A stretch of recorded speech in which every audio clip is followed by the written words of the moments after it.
Llegó el momento de abrir una ventana al pasado y escuchar esos pasajes de la historia que marcaron el rumbo de nuestra sociedad. Deje que su imaginación vuele y que las ondas sonoras lo lleven de paseo por un inolvidable viaje por la historia.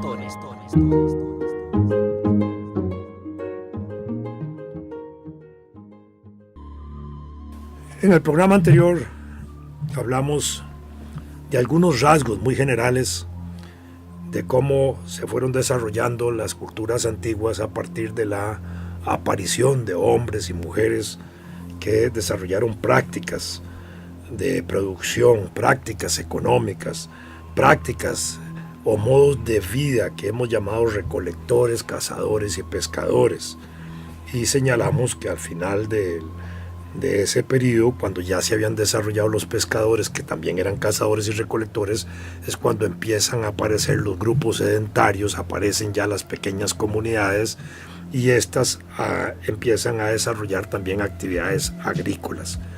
Y con esa agricultura que empiezan a desarrollar, empiezan actividades de aldea, de grupos humanos ya asentados, y en aldea pues empiezan ya a aparecer otro tipo de prácticas productivas propias de la comunidad urbana, que eran, bueno, la parte de las casitas o de las formas habitacionales que tenían, y después actividades propias de la misma aldea, de vestidos, de instrumentos para la vida en la casa o en la habitación, y de cuidado de la propia aldea, y mayor distribución de tareas todavía entre las comunidades. Ya aparecen núcleos más familiarmente constituidos y aparecen también una división social diferente en términos de que van a aparecer ya más líderes comunales, líderes de carácter político, líderes religiosos, líderes guerreros. Los líderes incluso religiosos aparecen en época antigua asociados a veces a la misma actividad del dominio de los frutos. Cuando los antiguos hombres empiezan a conocer la naturaleza, también empiezan a conocer aquellos frutos que pueden servir, o aquellas matas o plantas o lo que fuera, que podían servir para hacer curación de males que podían tenerse físicamente. Entonces sabían que una matita podía quitar un dolor, que podía evitar tal o cual cosa, etcétera. Y entonces empezó a producirse un conocimiento también científico del uso de esas matas, y ahí empezaron a aparecer lo que después se llamaron brujos, médicos brujos, etcétera, que adquirieron un conocimiento que lo fueron pasando de generación a generación y fueron desarrollando ese tipo de grupos. Y un poco también la experiencia de algunos de ellos, de que no teniendo el conocimiento científico para la explicación de ciertos fenómenos, pues entonces lo atribuían a seres superiores, y aparecieron dioses imaginarios para ellos, muchas veces asociados a la propia naturaleza y a fenómenos que no podían explicar. Esta parte de recolección, cacería y pesca y agricultura que se desarrolla antiguamente se da en todas partes del mundo, solo que en procesos históricos cada vez más cortos. Si la etapa de los recolectores más antiguos en el mundo es de hace 8 millones de años hasta hoy, la etapa de los cazadores de hace 3 o 4 millones de años para acá, y la etapa de los pescadores un poco más para acá, en América esos procesos fueron más cortos, obviamente, porque el poblamiento de América se produce hace 40.000, 60.000 años, y cuando estos llegaron aquí ya traían todo eso incorporado, entonces los procesos iban siendo más acelerados. Cuando esos grupos humanos se van asentando en regiones, van acelerando también los procesos. Cuando empieza a ser el territorio de Costa Rica trasladado de un lado a otro, tanto del norte al sur, por recolectores, cazadores y pescadores, este proceso es relativamente más corto. Hemos señalado en el programa anterior que hace 12.000 años ya sabíamos de la existencia de cazadores en Costa Rica, pero tenemos que entender que antes de esos cazadores había recolectores, porque hemos explicado que en el desarrollo lógico de los acontecimientos primero fueron los recolectores antes que los cazadores, pero no tenemos la evidencia de ellos por restos arqueológicos todavía encontrados. Pero ya con los cazadores entendemos también que hubo prácticas de pesca posteriores en esos 12.000 años para acá, donde empezaron a desarrollarse hasta el alto grado de desarrollo de pesca que hubo en la región del Golfo de Nicoya, cuando en esa zona se podía pescar atún, que implicaba trasladarse mar adentro a recogerlo. Ese desarrollo de los antiguos hombres en el territorio costarricense se fue ordenando en aquella época también de conformidad a cómo se fueron desarrollando las culturas en el continente americano.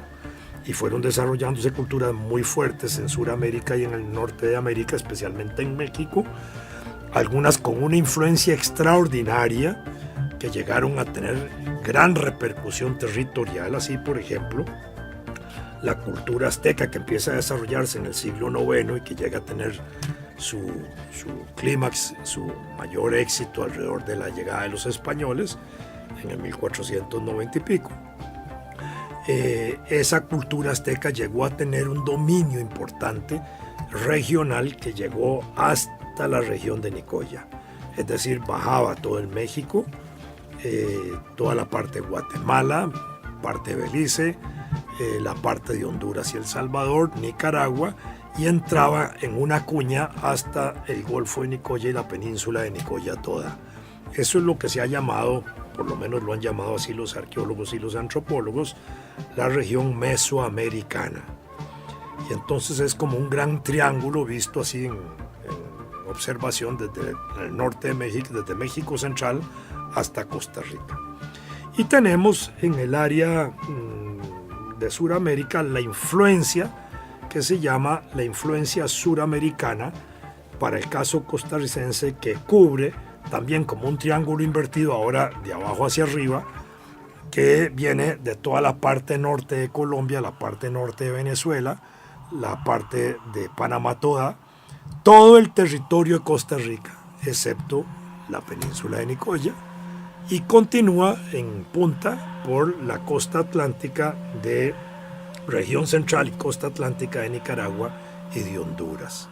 Eso se llama el área de influencia suramericana. Esas dos regiones que se llaman áreas culturales, mesoamericana y sudamericana, se han determinado en base a estudios que se han hecho en cerámicas.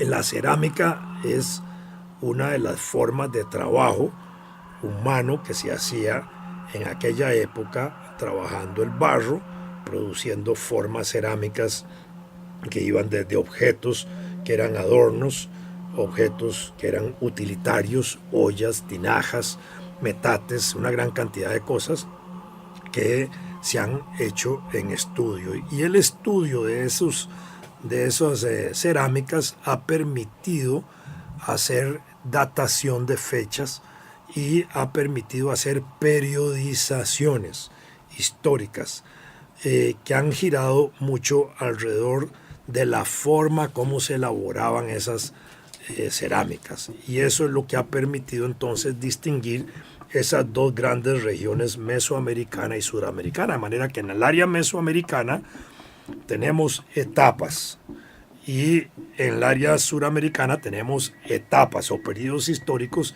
que son típicos para señalar que esos periodos históricos se usó una misma técnica de elaboración de cerámica. Y esas formas de preparar la cerámica principalmente se han evidenciado en Costa Rica de esa forma. Un área de influencia mesoamericana, que es la región de Guanacaste y Nicoya, y la otra, que es el resto del territorio nacional, que a su vez se ha dividido en regiones. La región atlántica, la región central, la región sur y la región, esa para la región suramericana, y la región o central pacífica y la región de Guanacaste y Nicoya. Cuatro grandes áreas de culturas precolombinas que tuvimos nosotros en Costa Rica. Esas áreas culturales no tienen una denominación específica. cuando hablamos de grupos borucas, chorotegas, huetares, etc., generalmente nuestros antropólogos y los historiadores antiguos de Costa Rica, que se dedican a la historia antigua de Costa Rica, han logrado destacar y señalar que esos son momentos específicos de la cultura indígena antigua de Costa Rica al momento de la llegada de los españoles. Si nosotros hablamos de borucas, chorotegas y eso, es justamente para la época de los españoles, no para periodos más antiguos. Para periodos más antiguos ya no se habla de eso. Ahorita se habla más de recolectores, cazadores, pescadores como grandes grupos, y entendiendo que habían estas otras regiones de trabajo cultural que ha sido determinado por el análisis de las piezas cerámicas. Estas piezas cerámicas fueron analizadas por grandes antropólogos extranjeros, franceses y norteamericanos. Algunos de esos estudios muy importantes se hicieron con colecciones gigantescas que hay en museos en el exterior. El Smithsonian Institute tiene más de 60,000 piezas indígenas de Costa Rica, que nunca fueron donadas por el gobierno de Costa Rica, que nunca fueron intercambiadas por el gobierno de Costa Rica, que nunca fueron objeto de algún intercambio cultural con esa institución, sino que fueron el resultado de un saqueo histórico, de un robo histórico a nuestra comunidad nacional, porque eso se fue haciendo desde el siglo XIX, cuando llegaron extranjeros a Costa Rica y especialmente construyeron el ferrocarril al Atlántico y también desarrollaron actividades económicas como las bananeras y otras, que al ir sembrando y al ir construyendo la vía iban encontrando piezas y entonces las iban extrayendo como parte de un saqueo histórico consciente en ese sentido de parte de quienes lo hacían, para llevarse esas piezas a los museos de Estados Unidos y crear grandes colecciones en aquellas instituciones. De manera que esos estudios permitieron a Claude Baudet y a Northrop y a otros hacer justamente estos análisis que han permitido hacer estas periodizaciones. En la región suramericana, las periodizaciones son de más grande periodo, de periodos de 500 años. En la región mesoamericana los periodos son más cortos, de hasta de 300 años. Y dentro de cada periodo también se encuentran fases y subfases y particularidades específicas que han ido precisando los arqueólogos y los antropólogos nuestros, y eso ha dado una riqueza enorme de estudios particulares y regionales, aun cuando modernamente se construyen urbanizaciones en el Valle Central de Costa Rica, especialmente, o en cualquier parte. Generalmente encuentran piezas arqueológicas del país. Casi que se podría pensar que en todo el territorio nacional se pueden encontrar piezas. Ahora que se hizo esa hidroeléctrica extraordinaria del Reventazón, miles, pero miles de piezas fueron rescatadas por los antropólogos costarricenses. Si no tengo mal entendido, cerca de casi 20,000 piezas fueron analizadas en una gran cantidad de hectáreas que fueron afectadas por el proceso de construcción de la represa. Y eso permitió enriquecer más el conocimiento antiguo, que todavía no se ha expresado en artículos de revistas, pero que en algún momento pronto vamos a empezar a tener nuevos enfoques de la organización indígena antigua de Costa Rica.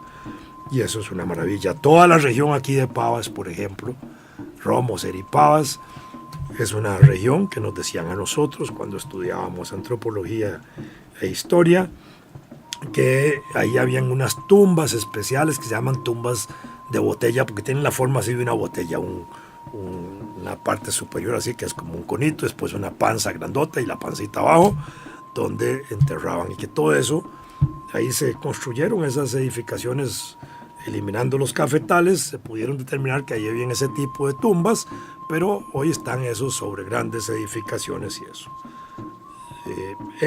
Desde mi punto de vista, yo nunca he visto que cuando hagan esos grandes edificios que se están haciendo en esa región se interrumpan porque encuentran alguna parte arqueológica, porque todavía no hay una conciencia bien desarrollada en nuestros arquitectos y en nuestras empresas que construyen para, por lo menos durante unas semanas, parar las obras para que hagan una investigación arqueológica de campo y por lo menos logren determinar eso.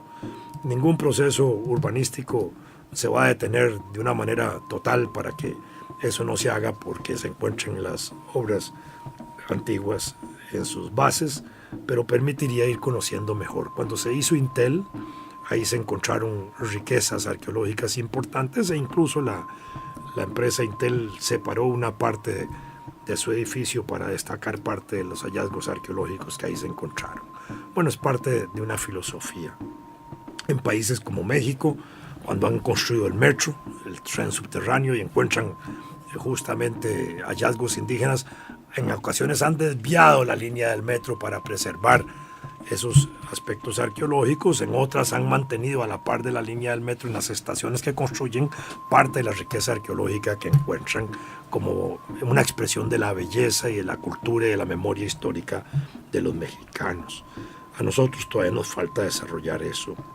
Entonces, decíamos que las áreas culturales de Costa Rica pues, son importantes porque nos permiten distinguir formas de trabajo, formas y modos de vida alrededor de ese trabajo y distinguir las 4 grandes regiones del país, una de área de influencia mesoamericana y 3 regiones de área de influencia suramericana o sudamericana.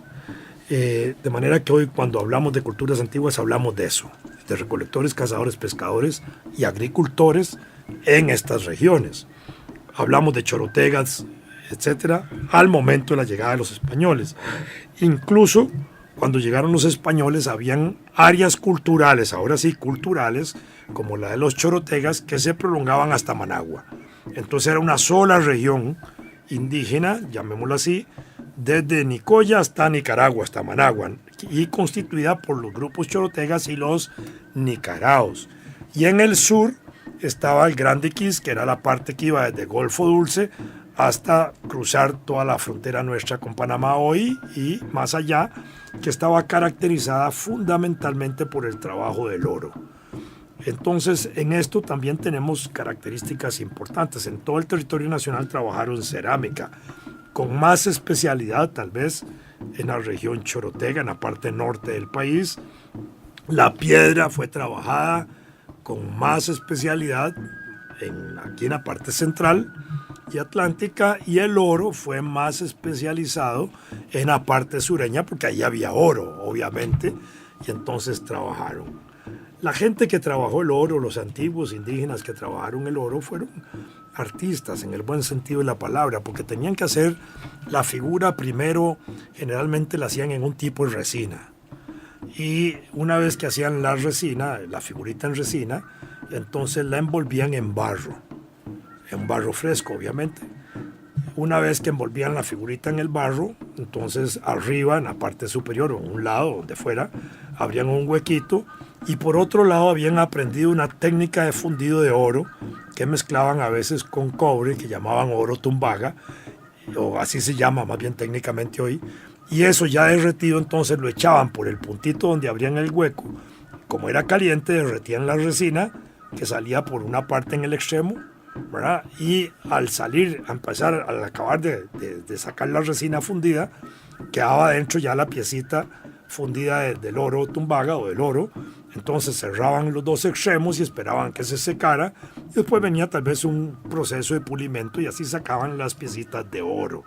Esa era la forma como hacían esas piezas, donde hay bellísimas piezas que van desde animalitos muy pequeñitos, ¿verdad?, que hay en el Museo Nacional y en el Museo del Banco Central, que se ha especializado en la recolección y en la recuperación de piezas de oro, asociado esto al papel del Banco Central de Costa Rica.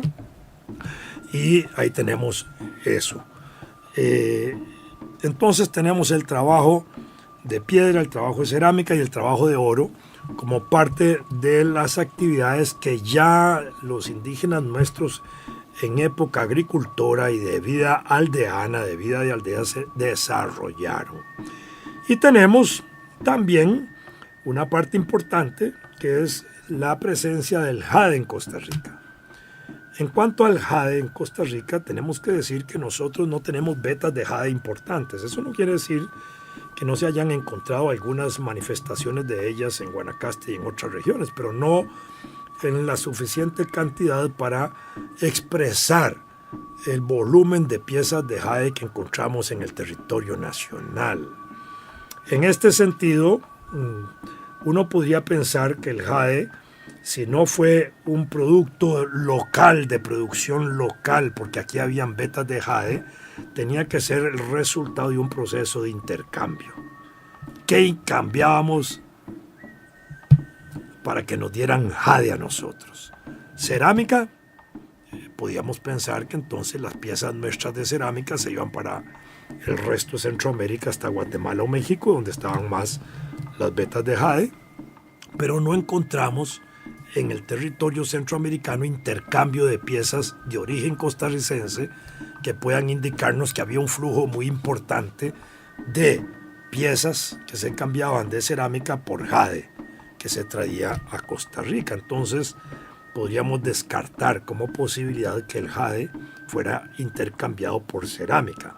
Por piezas de piedra en Costa Rica, elaboradas en Costa Rica, tampoco tenemos la misma cantidad de piezas de piedra hechas en Costa Rica en Centroamérica, que de paso son unas piezas impresionantemente bellas. Cuando nosotros vemos escritorios, para decirlo, del tamaño de piezas, del tamaño de un escritorio actual, planos arriba en forma de gran metate, con figuras humanas, con figuras de animales que tienen tucanes, jaguares, culebras, monos, etcétera, en una sola pieza que debe haber implicado tiempo de elaboración, pero tiempo de elaboración. Eran verdaderos artistas quienes hacían esas piezas. Ese tipo de piezas no se encuentran intercambiadas por jade en Centroamérica.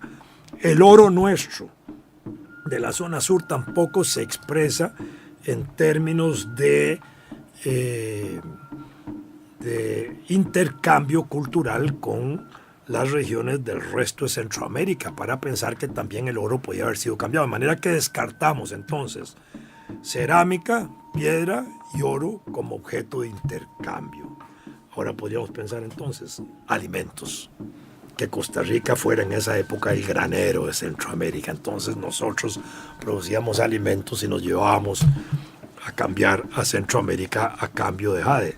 Bueno, eso podría ser una buena teoría, bonita, pero tampoco tenemos en la experiencia de hallazgos arqueológicos que se hayan encontrado restos de nuestras evidencias de alimentos de aquella época, como las mazorcas de maíz, que a veces se encuentran dentro de las cerámicas antiguas de origen costarricense en esas zonas. De manera que, y además por ser el alimento perecedero, costaría muchísimo más precisar eso. Entonces, ¿qué otro objeto podría haber sido la causa fundamental del intercambio por jade? Aquí podría aparecer un elemento que es novedoso, que es el elemento mágico religioso.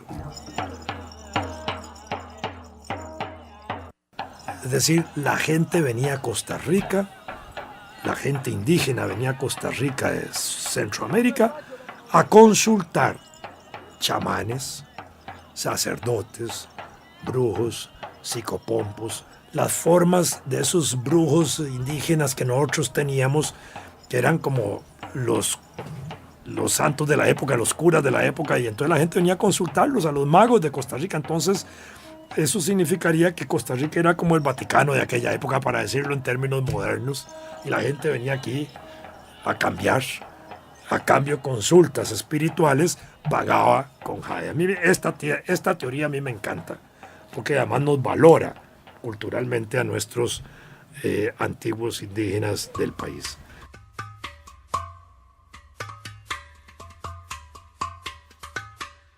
¿Qué tan cierto puede ser? Es discutible, pero a mí esa parte me encanta, porque no hay otra manera de explicar la cantidad de jade que había en Costa Rica relacionada con otra forma de intercambio, y eso lo que hace es colocar nuestra cultura en un nivel diferente.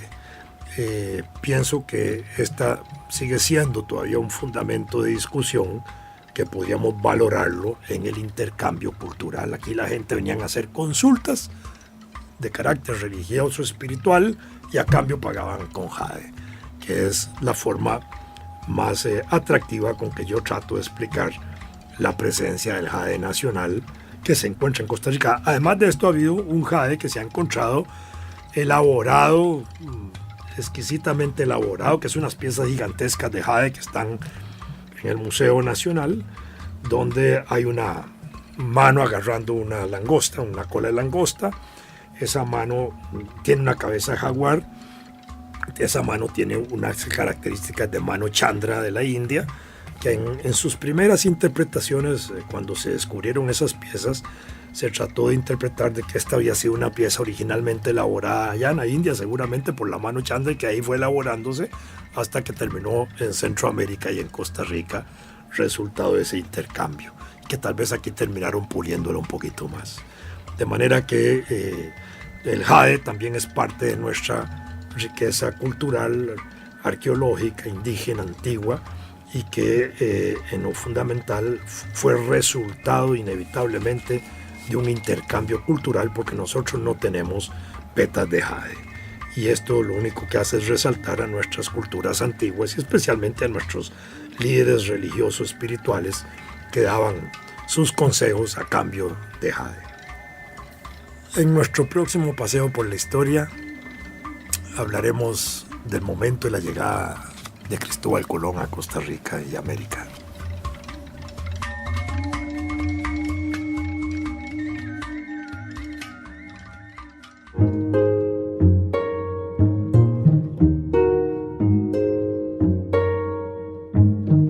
Acompáñenos la próxima semana y sumérjase en el mar del conocimiento de la historia y deje que su imaginación vuele una vez más y que las ondas sonoras lo lleven de paseo por un inolvidable viaje por la historia.